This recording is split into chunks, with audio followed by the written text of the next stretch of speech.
The world is not always just a romantic alpine hut in the middle of the Tyrolean mountains.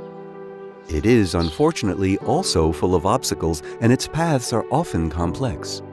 The issue of safety is always with us, and we do our best to protect ourselves from known risks. Most of the time, the sun shines and people go about their lives carefree. However, clouds can form quickly. We have developed tools to overcome obstacles quickly, effectively, and safely.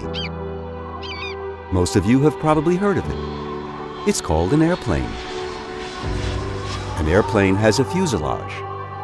The fuselage is where you take your seat and your luggage is stowed. There are also windows so you can see mountains, or, depending on your profession, watch obstacles such as financial pressure, growth targets, increased automation, competition, or staff shortages fade away. To be able to fly, you need wings and a tail, but these alone will not get you in the air.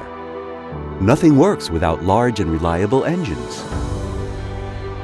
The design and functionality of the individual components of an aircraft are a metaphor for your organization and its employees.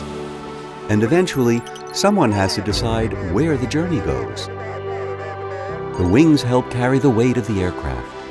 They must be proportional to the aircraft. If they are too big or too small, the plane won't fly high or fast enough.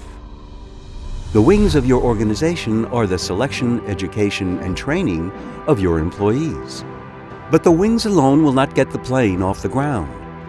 Engines are vital to provide the aircraft with sufficient thrust to move forward. The motivation of employees is the engine that gives your organization the necessary thrust to move ahead.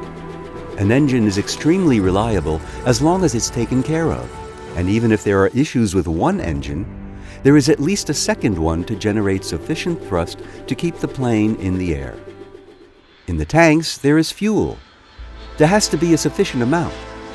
They must continuously flow and be of good quality. If the fuel is contaminated, it can clog the pipes. The fuel that runs through every